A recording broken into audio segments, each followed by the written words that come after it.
Hey guys, my name is Stani. I'm from Aave. We build financial products on Ethereum, DeFi, and more specifically lending. Yeah, that's what we do. Hi everybody, my name is John and I'm the COO and Co-Founder of ShapeShift. ShapeShift is a digital asset platform that empowers you to hold your own funds, exchange crypto, and kind of interact with all sorts of blockchain, dApps and other fun stuff.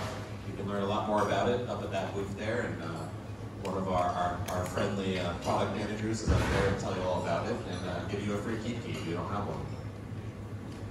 Hi, my name is Mariano Conti. I'm the head of smart contracts at the Maker Foundation, and we build the DAI credit system, which, if you haven't heard, we're launching multi-collateral DAI November 18th finally. And yeah, so I hope everybody's used DAI. You know what it is? It's a stable coin pegged to the USD that runs on the Ethereum blockchain. Hi everyone, my name is Deniz. I'm the tech evangelist for Kyber network, and we basically provide liquidity to a lot of the Ethereum ecosystem. We have 70 different integrations, and we basically allow them to convert one ERC20 token to another or DAI to ETH, and we basically enable different kind of use cases that wouldn't be possible without some kind of liquidity provider in the back end of that kind of helping enabling them to do this. Okay, before we start, Stani, can you show your cake?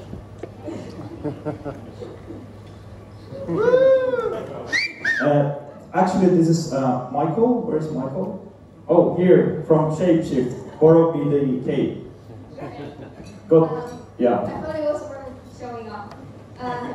Okay, to start, this panel is called Rebuilding Finance, and I'm curious to hear what your thoughts are on what exactly about traditional finance is so wrong. Like, what are we here for? What are we trying to build and to improve, and how specifically is each of your projects trying to do this? Stani, do you want to start? Yeah, I think kind of what I think is wrong with traditional finance. It definitely works. But the thing is kind of like it works for very few people, so it's not that democratized. So it's usually basically a few people in the kind of like financial ecosystem deciding kind of like how much we pay for loans, for mortgages, and basically how our finances should be handled. And I think what's basically DeFi is doing is kind of like bringing more democracy into this space. And I think it's just not DeFi, but the ideas of, for example, DAOs and the whole blockchain as well. So I think that's kind of like what we are doing in the space. In terms of like what we are doing at Aave in substance, I think we are trying to kind of like put this democracy into practice so that people can actually kind of get better financial and more fair financial experience than there is now in the traditional banking. Yeah, I mean, I almost want to ask what's right with traditional finance, and my answer would be not a lot. So there's a whole long list of things that are wrong with traditional finance that I think crypto and various projects are really trying to solve, especially the DeFi space. At ShapeShift, one of the things we really believe in is empowering users to actually custody their own funds, empowering them to hold their own keys. And we think this is really important because we're worried that if we end up with just a bunch of things, essentially like Coinbase and other custodians, if that's all we end up with in crypto in the long term, then we really haven't accomplished much. We're just back to a bunch of custodians and essentially just a new version of banks, and that's not good of where we end up. So we think it's really important to empower users to, have their own keys and interact with the blockchain directly. And that's really one of our core tenets among many different things we're trying to do. Yeah, I will add that self-custody of funds is primordial, especially coming from a country where the government has time and time again frozen our bank accounts and told us one day that whatever money you have is not yours anymore and you're not going to get access to it. I will say, in addition, having a strong currency that you can pay people from around the world, having a culture of freelancers that can receive payment in a borderless way, it's pretty much one of the main reasons why I'm in this space. Yeah, I mean, Mariano's from Argentina and I'm from Cyprus, and if you guys don't know, in 2013 we went bankrupt, and instead of a bailout by the European Union, we had a bail-in, where if you had over 100,000 euros in your bank account, it was literally confiscated. Overnight, over one weekend, you woke up on Monday morning, if you had $1 million, if you had been saving up all your life for your pension, for example, that was all gone, and you were brought back down to 100,000, which was the insurance. So for us, that financial system doesn't work. That financial system not only doesn't work, it's not fair. Sometimes it's even criminal. So that's why this whole crypto space is so important for us, because you hold custody of your own funds. And at Kyber, that's a very important part of the kind of ethos, because we don't hold custody of anyone's funds at any point. It's all atomic. Either you have it, and then you transfer it, and then within the next transaction, it's gone to the other side, and that's kind of how we envisioned it. No other third party should be holding your funds. At the end of the day, we have this blockchain technology that lets you kind of take full ownership of it, and we want to take advantage of that just because we have so many terrible examples of that. So it seems like DeFi and crypto is all about increasing access, increasing control, global, seamless, uncensorable payments, having a strong currency. And so when we talk about increasing access and reaching mass adoption, kind of the holy grail that every DeFi project wants to achieve, who are these users that are, that we're trying to get to? Is it, a millennial, in the US? Is it a saver in Argentina? I don't know, like, is it someone in a third world country? Is it someone who's getting their savings confiscated? Who exactly are these users? That's actually a very good question, because it's basically relies upon user data and like what we have, like DeFi projects and dApps and so forth and wallets, is that we don't collect much data. Like, that's why you are using us, right? And choosing this kind of lifestyle and services. So we kind of like, we have very hard time to understand who are the actual users, and we're, I mean, of course we can always follow crypto Twitter and see like who is sharing your project, and that gets to a certain extent, but actually like legit data is very difficult to gather without actually collecting it. But I truly believe it depends on the use case, what you're building. I think guys like, for example, ShapeShift, they are basically bringing like the normal people, mainstream people to the crypto or kind of onboarding. And when these guys are giving the free wallets here, I usually give them people like my parents, my relatives, and getting new people. And then what we are doing, in other hand, is basically building some financial product that you can get yield on those cryptos, or borrow when you need to basically cash flow, working capital. So it really, really depends on what everyone is kind of doing, because finance is so diverse. Right, I guess for the rest of what I want to get at is, can DeFi satisfy every one of those users? Like from someone in the US who has no problems with their banks and doesn't have any reason to distrust, if I talk to my friends in the US about crypto, they're like, okay, but like my bank's working fine, I have no problem with Venmo, why would I use this? From that user to someone like Mariano in Argentina who has like every reason to distrust their banks and governments, is DeFi, it's pretty obvious for that user in Argentina why DeFi, but can DeFi go to like the person in the US? Yeah, that's a great question. I think as an industry, we're still trying to kind of figure out exactly who these users will be and what they'll be over the long term. I think in the long term, DeFi can serve a really large mass of users. Right now, I think we're still kind of at the tail end of what I would call the early adopter phase in crypto. It is not, we've had some of these bubbles where tons of people get in, get excited, and then it goes down, 80% or 90% over a short period of time, and many of them leave and, become distraught. But some amount of them stay and become interested in the underlying technology. And I think DeFi is one of those things that actually speaks well more to everyone than even some of the classic crypto use cases. Even in the West, I mean, if you put money in a savings account, you're at best maybe getting something like 0.1% paid in interest. And even worse, in a lot of Western countries, we're now starting to see lots of negative interest rates. So things like that, when you tell someone, well, you can use this DeFi thing and you can make like 10 or 15% on your cash that is sitting there that is otherwise losing value, that actually does speak to them. It certainly speaks more to, I think, folks in like Argentina or Venezuela or countries that really don't have as well-established financial systems. They get it much quicker than your average Western user who has, a credit card and a bank account, and they don't have to worry as much about their money disappearing overnight, at least so far. That could change quickly. But at the moment, they haven't had to worry about it. But I think DeFi actually really speaks to them because they don't have to take the speculative, volatile risk that comes with, owning Bitcoin or other crypto that might go down 80% overnight.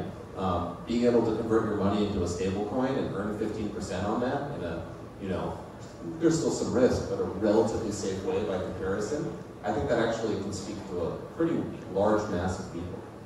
I do worry though a little bit because this is exactly what I've seen that is more or less marketed towards maybe the US, like you say, high interest rates, and it's so easy to go into Coinbase as a US person and trade into USDC and then put that money into a high interest savings account. But I wonder how much more are we going to see these high interest rates?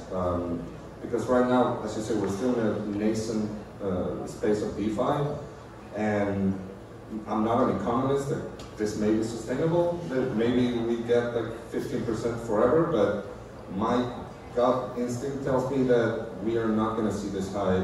For example, Maker, the stability fee, we may have underestimated, but it started at 0.5% per year, and it went up to maybe 22.5%, and then down to around 10.5%. And I don't know what happens if it continues to go lower. Is that still, for example, for US customers or people, is that going to still be a good way to tell them switch over to this ecosystem if they can only get maybe 5%? Yeah, I mean, I can definitely see DeFi working for the conventional financial system, because maybe not many people see it from the outside, but it's actually very inefficient.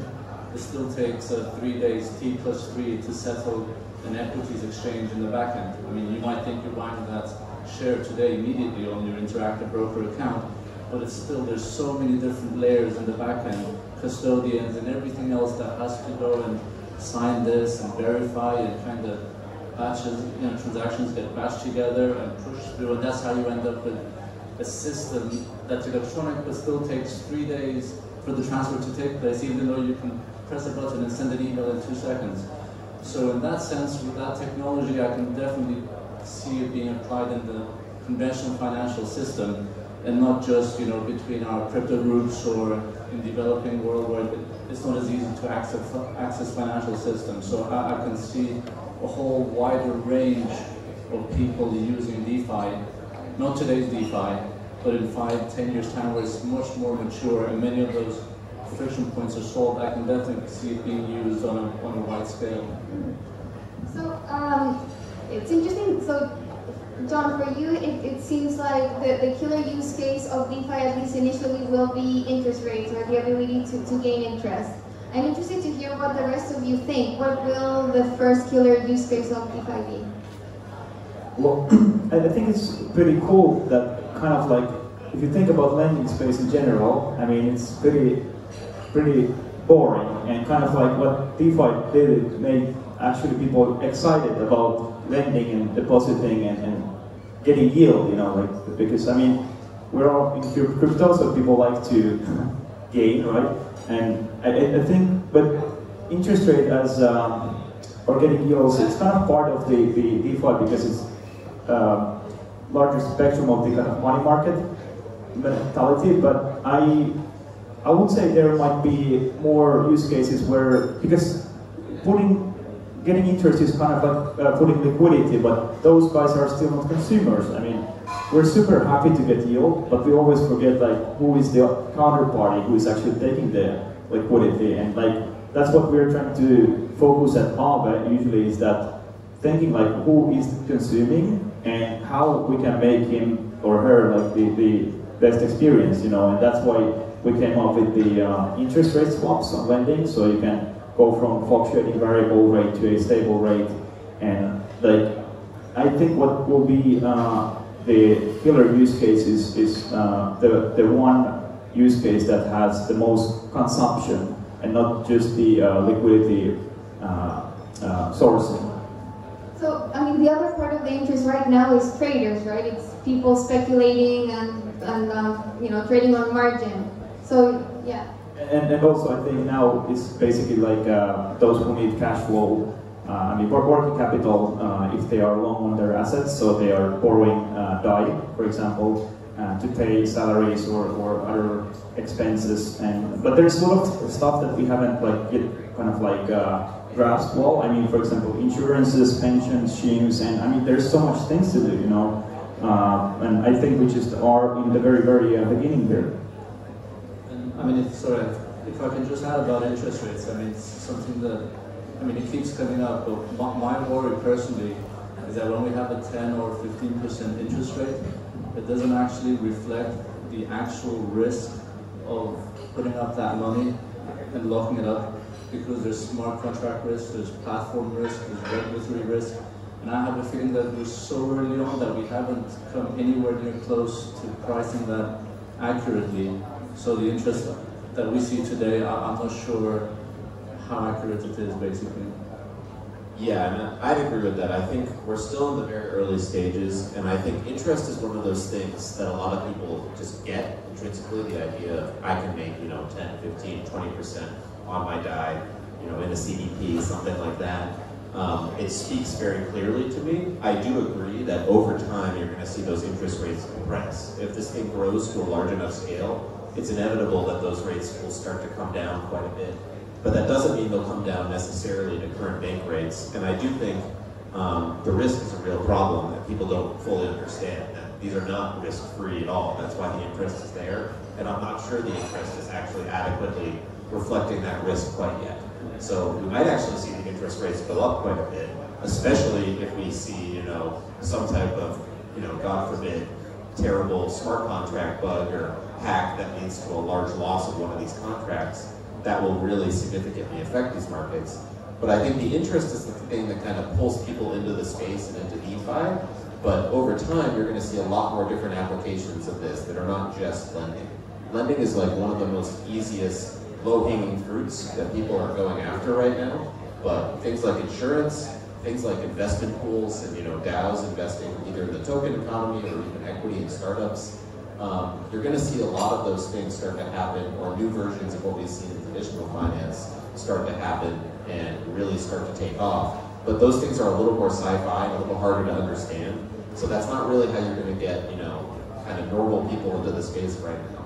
The interest speaks very clearly to them, but I think once they start to come and start to understand the technology and what it can do, they'll start to become more interested in these other possible applications. I want to see lending, but under collateralized lending. For that, either we need a big actor to take on that risk, so they over-collateralize and then they loan at under collateralization, or we finally have some kind of identity on the blockchain, which that in and of itself, I think, can pretty much change the whole space. Because once you allow microloans, things like that, and not having to put up 125, 150% collateral for any kind of loan, that's when we also open up this type of finance to the masses. Mariano, how far are we from under-collateralized loans? Like, what are the hurdles the space needs to get over to get there, you think? Well, like I said, personally, I think it's identity on the blockchain. So but like, how, like, is there progress towards that? Or is it just like a out there idea? I've seen different projects and they all have their heart in the right place, but there's none that have actually impressed me so far to say that that I think that it's going to be happening in the next year or so. But I would like to be impressed by that. I haven't seen it. Also, at Aave, we actually have 100% under-collateralized loans, but just for one block. So you can borrow, open a trade in Kyber, and close a trade in Uniswap and return if you do it in one transaction. Yeah, that is actually something that you can also do that with a CDP even. But it is something, yeah, in the space of an atomic transaction, you can borrow, do whatever you want, and then you need to go back to the initial balance. I think somebody was doing it. You are doing this right now? Is it like? Yeah. I mean, it's live within a couple of weeks. Oh, congratulations! I will liquidate it. You can use it to liquidate CDPs as well. Yeah. So on the identity question, I think the technology stack and ingredients are already there. The issue is more regulatory, I think, in relation to identity. The main consumers, at least today, of people who want to use things like decentralized identity are mostly exchanges and people that have to do KYC and things like that. But the problem is all their hands are basically tied by various forms of regulatory compliance that basically won't let them use those decentralized options because they don't satisfy their requirements. And like I myself, at ShapeShift, we've looked at a number of different decentralized identity options, loving if we could use something like that for our KYC requirements. But the reality is our hands are tied, and if they don't let us comply with the regulations we have to comply with, then it's just a non-starter. And I think that really stops that from taking off right now. So at some point, hopefully, that regulatory sphere, at least in certain countries, will come around and become more applicable, and then that will really start to be more useful. But right now, it's just not possible because of that. It's interesting. I'd like to hear from the panelists, what is the biggest hurdle then to reach mass adoption? Is it tech or is it regulators? I mean, what's kind of the biggest thing stopping these projects? I think it's definitely not regulation, because it seems that no one gives a fuck about regulation at the moment in DeFi. I mean, VCs are investing a lot. Different kinds of DeFi projects, and not caring too much about like what's their kind of like a legal ice-breaking approach. But I think it's kind of like we have like roughly maybe 10K DeFi users, and it's growing slowly. I think it requires some time and a lot of kind of use cases, and basically I think it requires, I truly believe that the whole DeFi, it grows as an ecosystem. So I don't think like there will be like one killer kind of like app on DeFi that basically everyone will use. I think it's a combination of everything, and some will get more traction, some less, but kind of like when you are able to build as a developer, for example, and use, for example, Kyber and basically consume DAI and onboard people with ShapeShift. I mean, money Legos. Yeah, money Legos basically. For example, now what I can do, for example, in UK, I can open a Monolith wallet and have their DAI and spend that DAI in actual real life, for example. And this kind of like on-ramping, off-ramping will definitely get more people, but it requires also work for all the layers, like the infrastructure layer and all between. So basically, all the levels needs to work.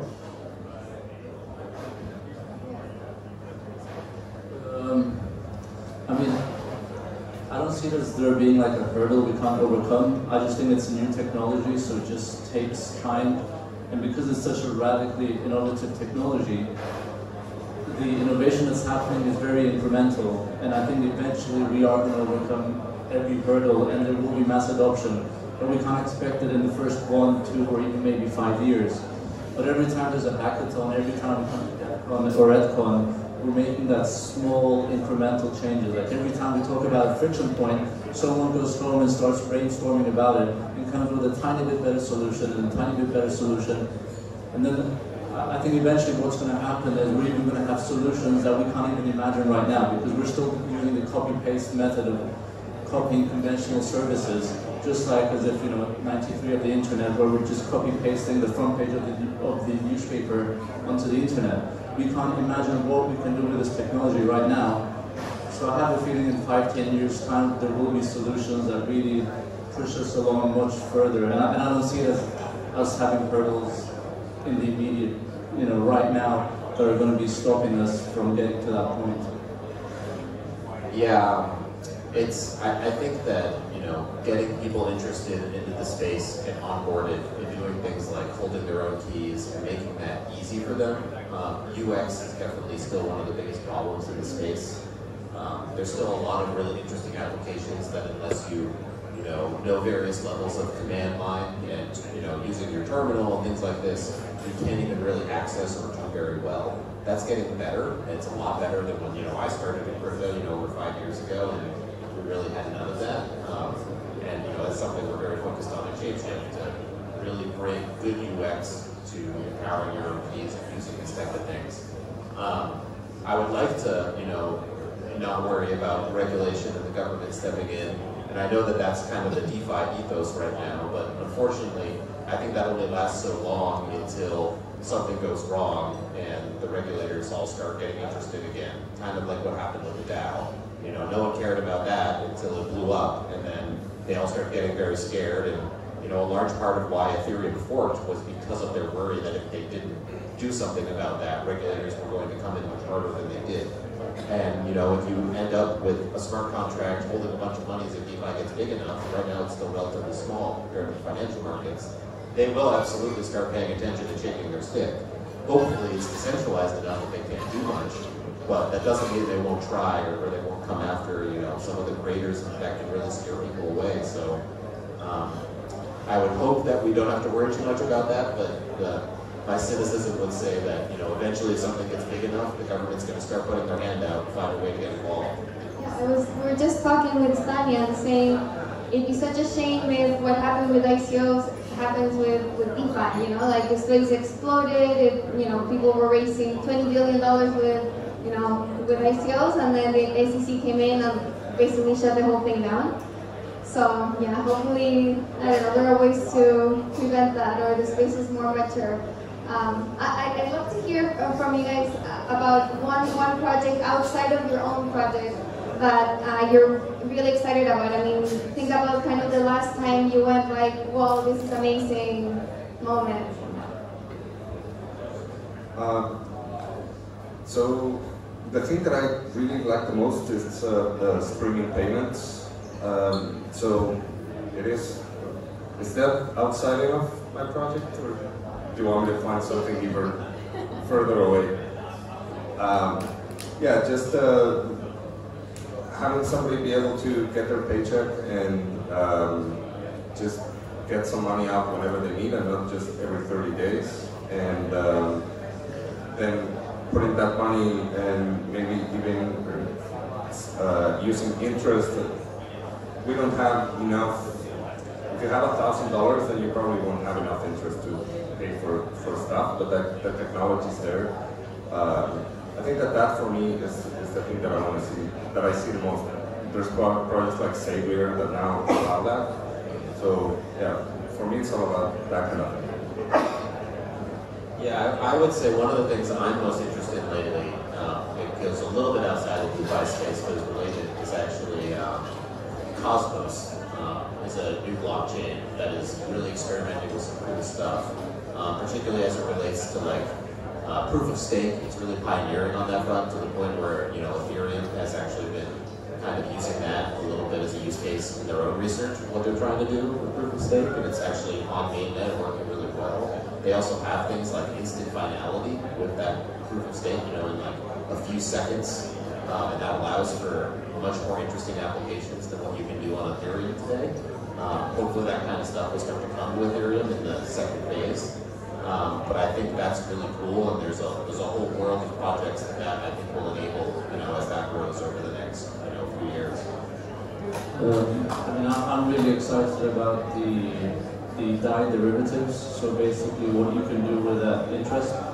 And there were so many projects in East Boston as well. One of them was Tribute, where you can kind of plug your interest to pay for Netflix, for example, or to pay for developers. And this, in general, that's opened up a whole new space of experimentation to see how we can exactly utilize this small kind of interest that we're receiving. And that's been really cool to see. And I'm sure there's going to be a lot being built up on those derivatives and derivatives of those derivatives. There's going to be a whole new kind of innovative space opening up for us there. That's pretty cool to see.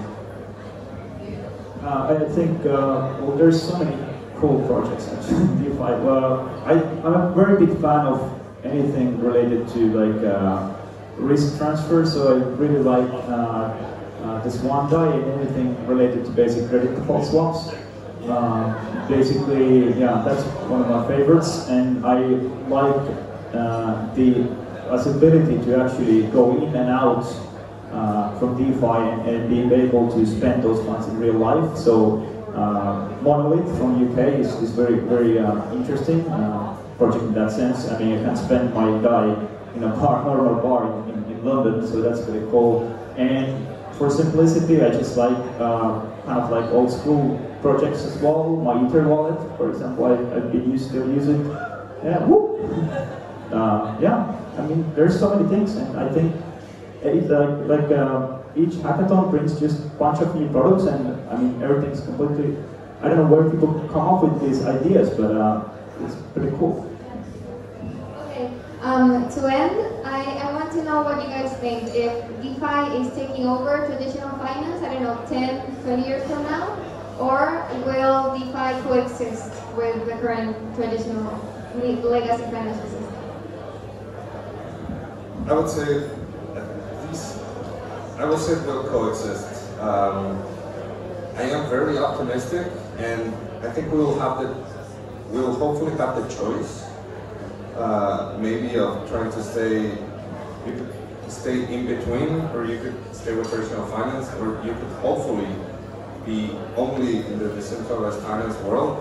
But I believe there's going to be some kind of coexistence. I don't think one is going to take over the other, but I would hope that as individuals we would have the choice to choose where we want to put our money in. I wouldn't like government to tell me, okay, this exists, but you also have to be, you have to exist here, and if you want to also be here, I would like to have the choice of go decentralized 100%. I can actually see it taking over, but not in the sense that we're all in charge now, but more that you can see like central banks kind of experimenting with it, and we can see all these companies experimenting with it. So I can easily see them kind of using this technology for instant settlement, for example. I can see them using blockchain technology to speed everything up, to make everything more efficient. So in that sense, I can see it kind of sweeping over so that we don't have the legacy systems kind of inefficiencies. Yeah, I would say that while I would love to see DeFi take over, the traditional financial system is so entrenched that it's unlikely to do that in any sort of short time frame. And there's too many significant powers in that traditional financial system that have a vested interest in making sure that doesn't happen. Hopefully they will start to lose some of their power through some of these instruments, and that will start to change it. But I think it's more likely that you see the things start to merge and coexist on a level and things like DeFi, I think traditional financial companies will start abstracting that away from mainstream users to the point where they don't even know they're using it, but they're getting some of the benefits. So I think some sort of coexistence in that time frame is more likely than a total takeover. Yeah, I think basically the kind of DeFi can't, as a trustless system, it kind of can't compete with the traditional finance, because the traditional finance is based on trust, and I mean the economy we have is as big as there is trust in the world. So when banks do transactions between each other, they are trusting themselves. So like 2008 when banks trusted Lehman, and basically went down, and everyone else was also kind of like in trouble. But what's interesting is that actually you can take that trust, tokenize it in some particular way to custodians, and whether it's like tokenized debt or real assets or any kind of like formula, and put that thing into DeFi. So you can kind of create like this internet of smart contracts, financial internet of smart contracts, and put everything, secure everything with basic blockchain technology and cryptography. So I think that will be the solution. So that basically Wall Street will do financial transactions through smart contracts in DeFi. So basically, an average trader just logs into his Bloomberg terminal and starts clicking and generating wallet, clicking and trading and lending and so forth. So Internet of Money will be the thing that ends up winning. Yeah, I hope so. Okay, great. I think we can open for questions from the audience. Anyone have a question? Thank you, panelists, for the insight. It's cool everybody has such a different perspective here, and it's nice to hear these different angles on DeFi. I'm curious, like projecting ahead, Camila was kind of referring to the future. Imagine in 10 years' time where DeFi has actually succeeded and is a thing. It is maybe coexisting with legacy finance. In that world where things have worked out well, what's different? What's the vision here? How is the world a better place in your mind?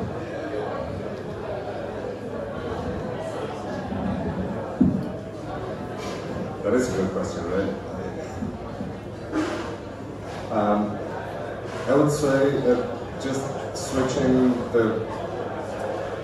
the trust from the government to a bunch of hackers that built a different financial system from scratch, that for me is something amazing.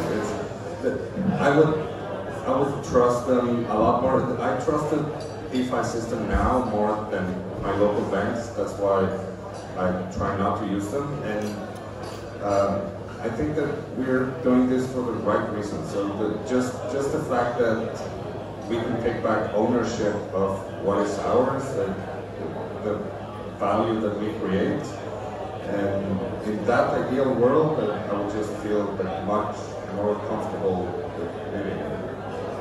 Yeah, I would say in a world like that, 10 years from now, where DeFi has really taken off and been successful, fundamentally, it will have had to have changed and decentralized power structures.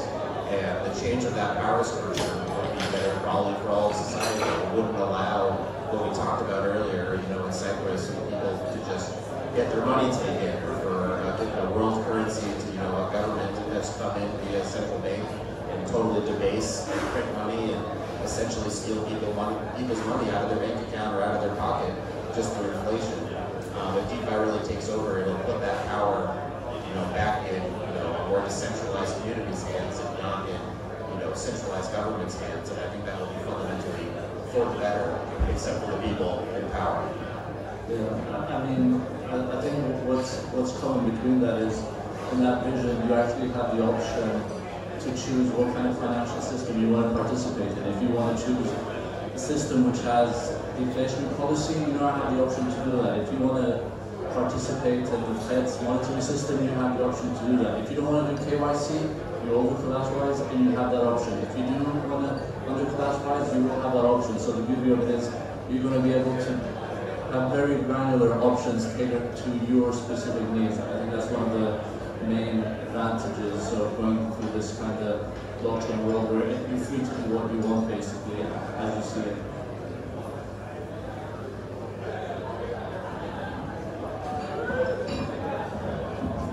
I'm curious what the panel's thoughts are on business models building on top of open protocols. So you make a contribution to the ecosystem, and maybe you were able to do that based off of some fundraising in, say, 2017, for example, but you only have a limited runway. We're still seeing projects that are funded, but what are your thoughts on viable business models on top of open protocols? Let me say that this is something that I don't think I've seen a lot of projects do, but they should. So many protocols are open. Like you can look at InstaDapp, and it's just like another UI built on top of the Maker protocol and Compound, and they can just as easily, even at the smart contract level, charge a fee for something that they're doing, and I think that people would pay for it. I don't want to get into the whole like block rewards like so deep, but at the dApp level, I would be totally fine with projects charging fees in the smart contracts. Because like, if they're providing a better UI or better interoperability than what I'm getting from maybe the basic project, then I would be happy to do that. And I would like more projects to do that in the smart contracts directly.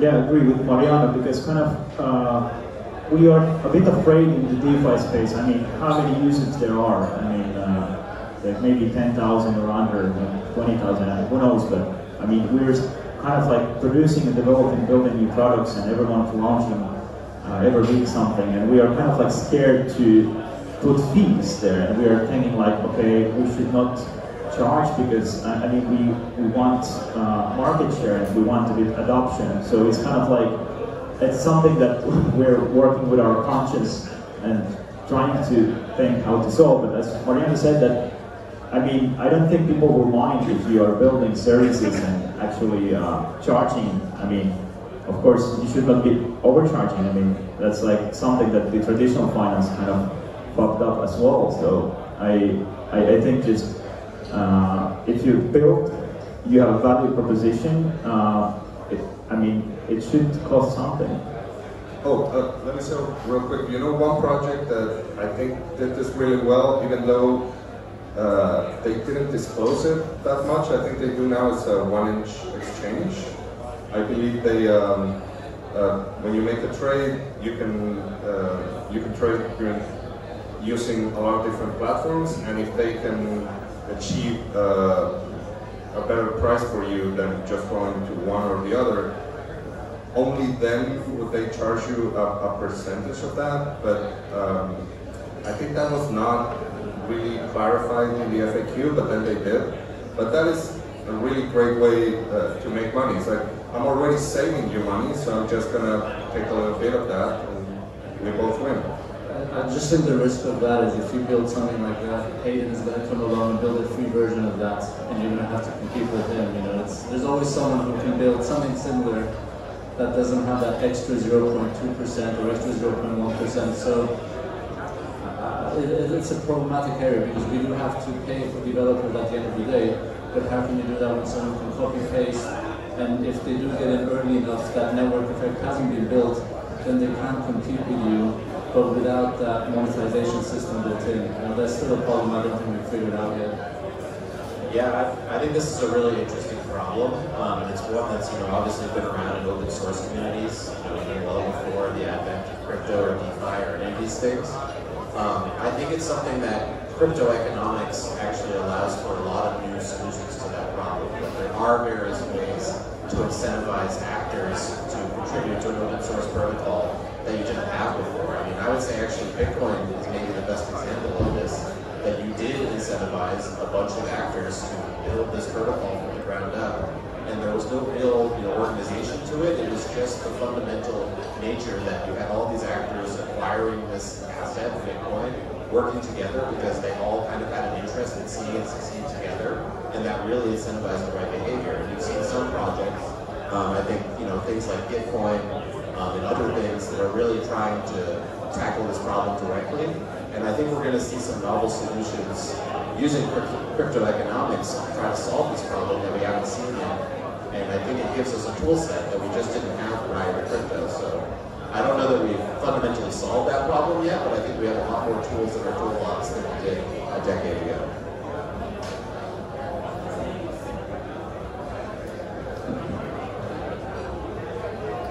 So the panelists talked about how this DeFi movement has a chance to unseat the existing power structures.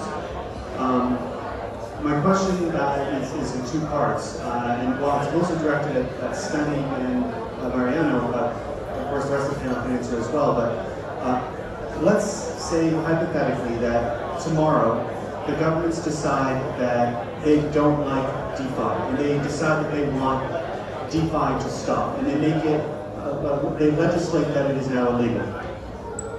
First part of the question is, what can the governments do to kill this technology or to prevent DeFi from working? And the second part of the question is, what can you do as the pioneers of this technology to prevent it from being stopped?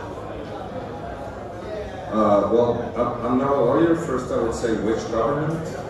So depending on, but for example, the Maker protocol, all it needs is oracles updated and having like market makers and keepers running. So if you would shut down the foundation, for example, the protocol, as long as Ethereum is running, the protocol can keep running.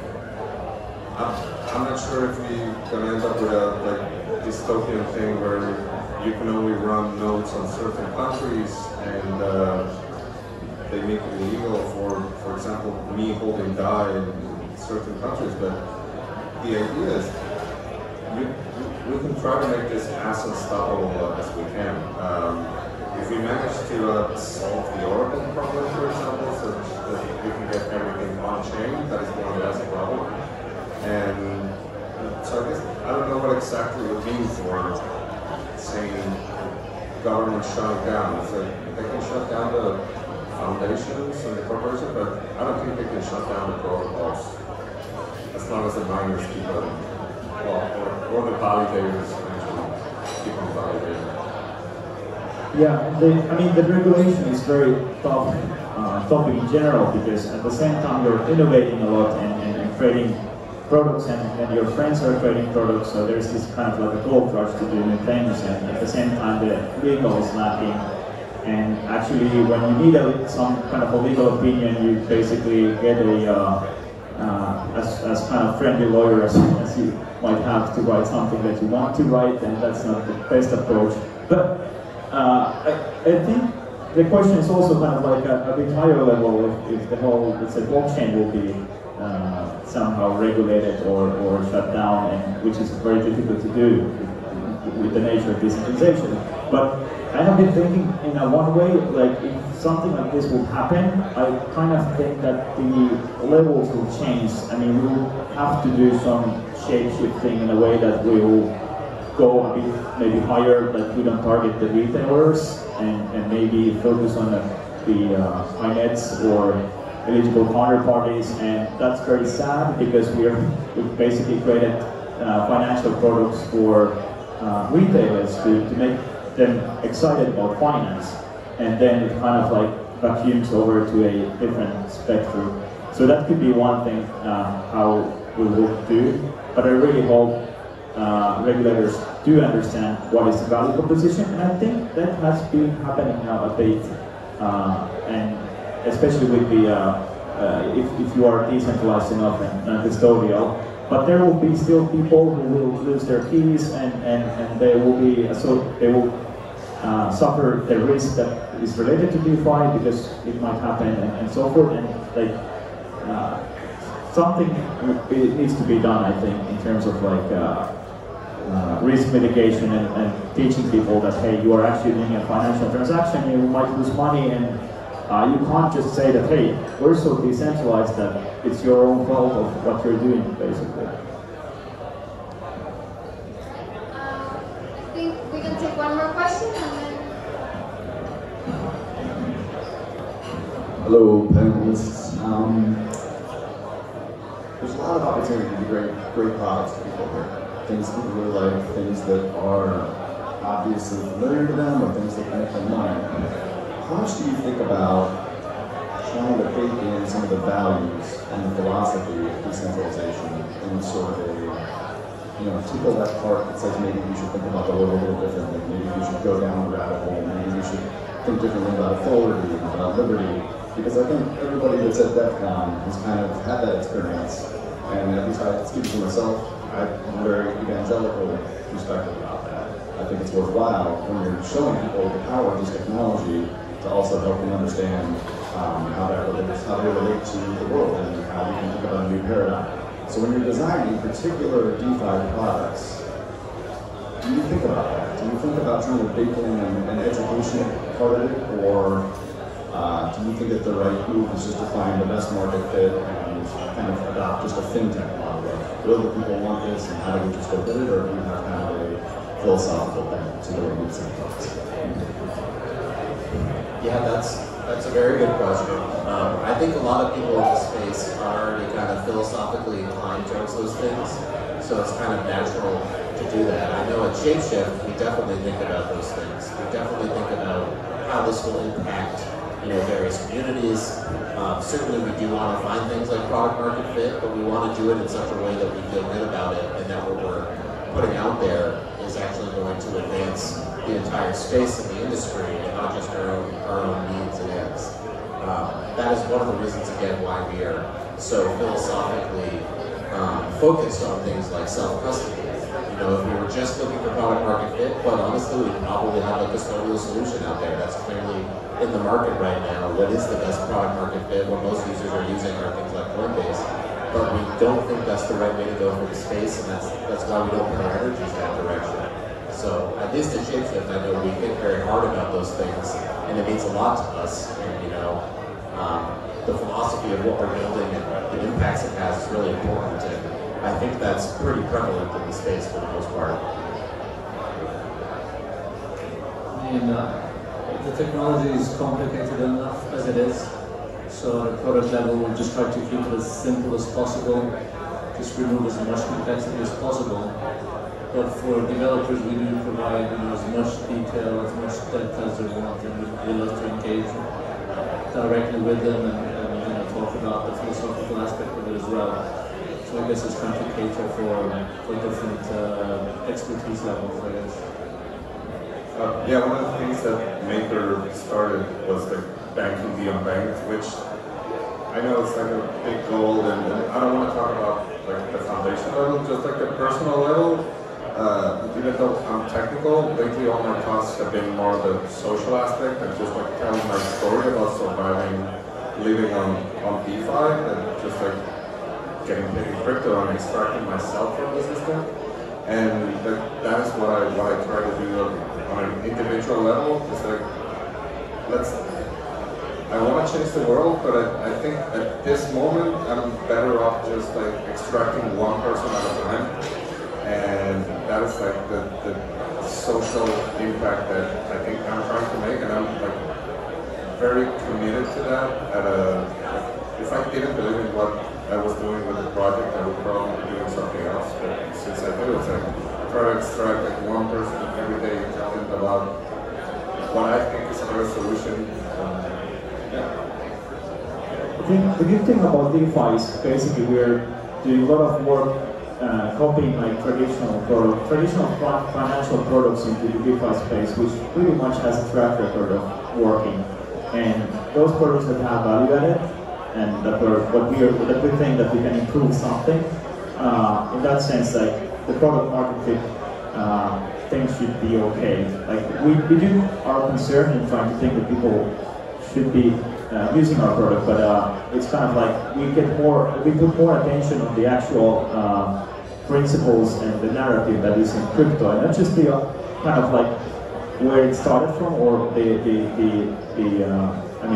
libertarian approach, but also like following like what's important now, like is what people are talking about, like what's important in terms of principles. For example, is it okay that you have, for example, some admin keys in the smart contracts, or should you have a DAO, and how decentralized it is, and how you can make sure that basically you are not in control, and basically exercising those principles. So we focus mostly on that, and I think we do it mostly because we have a chance to do it in first place. If you work in traditional finance, you're basically kind of slave into the mindset that there is. But since this is basically quite new thing, the whole DeFi space, we have the opportunity to set very good foundations, and why not do it like well in the first place?